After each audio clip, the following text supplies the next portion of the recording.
এমন একটা ফল আছে পৃথিবীতে যা জালিতে হয় না, ডাকরে হয় না, পাকলে আর কেউ খায় না, সেই ফলটাই গন্ধম। বাংলা সিনেমা যখন একের পর এক একই ফর্মুলার গল্পে আটকে যাচ্ছিল, তখন মেজবাউর রহমান সুমন আবারও প্রমাণ করলেন সিনেমা শুধু বিনোদন না, এটা অনুভূতি, দর্শন আর সমাজের আয়নাও হতে পারে। হাওয়া দিয়ে যিনি বাংলা সিনেমাকে নতুন করে আন্তর্জাতিক মানচিত্রে পরিচয় করিয়েছিলেন, সেই নির্মাতা এবার রোদ সিনেমা দিয়ে আরও এক ধাপ এগিয়ে গেছেন। আর মুক্তির পর থেকেই বোঝা যাচ্ছে এটা শুধু আরেকটা সিনেমা না, বরং 2026 সালের বাংলা সিনেমার সবচেয়ে আলোচিত ও প্রশংসিত অভিজ্ঞতাগুলোর একটি হতে যাচ্ছে। দর্শক, হাজির হয়েছি রোদ সিনেমার একটি সম্পূর্ণ রিভিউ নিয়ে। আপনি যদি এই চ্যানেলে নতুন হয়ে থাকেন তাহলে চ্যানেলটিকে সাবস্ক্রাইব করুন এবং পাশে থাকা বেল আইকনটি বাজিয়ে দিন আমাদের পরবর্তী আপডেট সাথে সাথে পাওয়ার জন্য। তো চলুন শুরু করা যাক আমাদের আজকের আয়োজন। Hello friends, welcome to cinematic universe.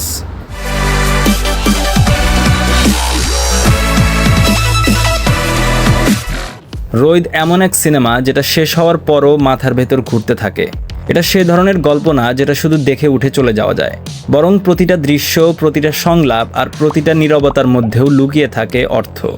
গ্রামীণ বাংলার এক নিঃসঙ্গ রহস্যময় পরিবেশে গড়ে ওঠা এই গল্পে সাধু চরিত্রে মুস্তাফিজুর নূর ইমরান এমন এক অভিনয় দিয়েছেন যা তার ক্যারিয়ারের টার্নিং পয়েন্ট বললেও ভুল হবে না। অন্যদিকে নাজিফা তুষি পুরো সিনেমা জুড়ে ছিলেন অসাধারণ। তার চোখের ভাষা, নীরব অভিব্যক্তি আর আবেগের গভীরতা অনেক দৃশ্যকে আরও ভারী করে তুলেছে। বিশেষ করে কয়েকটি ইমোশনাল সিকোয়েন্সে তিনি পুরো স্ক্রিন নিজের করে নিয়েছিলেন। সমাজ যাকে পাগল বলে দূরে সরিয়ে দেয়, সিনেমা ধীরে ধীরে তার ভেতরের মানুষটাকে খুলে দেখায়, আর সেই যাত্রাটাই দর্শককে মানসিকভাবে নাড়িয়ে দেয়। সিনেমাটার সবচেয়ে বড় শক্তি এর ভিজুয়াল ল্যাঙ্গুয়েজ। পুরো ফ্রেমিংয়ে একটা SM সুলতান ধাঁচের পেইন্টিং ভাইব কাজ করে।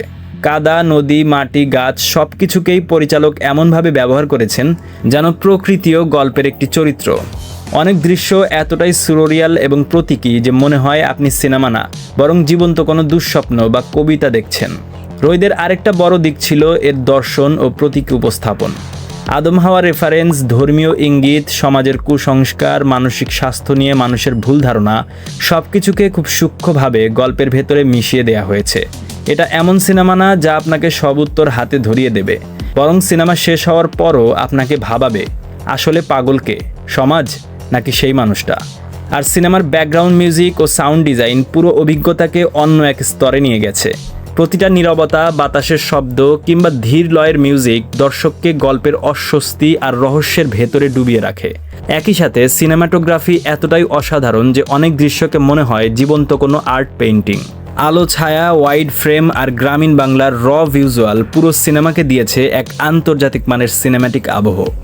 এছাড়া আন্তর্জাতিক অঙ্গনে ইন্টারন্যাশনাল ফিল্ম ফেস্টিভ্যাল রোটারডামের টাইগার কম্পিটিশনে সিলেকশন পাওয়ার পর থেকেই সিনেমাটি নিয়ে প্রত্যাশা ছিল তুঙ্গে। আর মুক্তির পর দর্শক ও সমালোচকদের প্রতিক্রিয়া দেখে বলাই যায় যে রোদ সেই প্রত্যাশা পূরণ করতে সক্ষম হয়েছে।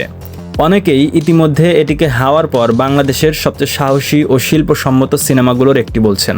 পরিশেষে বলতে চাই, রোদ কোনো মাস এন্টারটেনমেন্ট না, এটা একটা অভিজ্ঞতা। এমন এক অভিজ্ঞতা যা ধীরে ধীরে আপনার ভেতরে ঢুকে যায়। যারা ভিন্নধর্মী, গভীর এবং আন্তর্জাতিক মানের বাংলা সিনেমা দেখতে চান, তাদের জন্য রোদ হতে পারে এবছরের সবচেয়ে স্মরণীয় সিনেম্যাটিক জার্নি। তো দেরি না করে এখনই সিনেমা হলে গিয়ে দেখে ফেলুন সিনেমাটি। তো এই ছিল আমাদের আজকের আয়োজন। সিনেমাটি আপনাদের কাছে কেমন লেগেছে তা অবশ্যই কমেন্টে জানাবেন। ভিডিওটি ভালো লাগলে অবশ্যই একটি লাইক করুন, শেয়ার করুন, চ্যানেলটি সাবস্ক্রাইব করে আমাদের সঙ্গেই থাকুন। ফিরে আসছি পরবর্তী ভিডিওতে। ততক্ষণ পর্যন্ত ভালো থাকবেন, সুস্থ থাকবেন, আমাদের সঙ্গেই থাকবেন।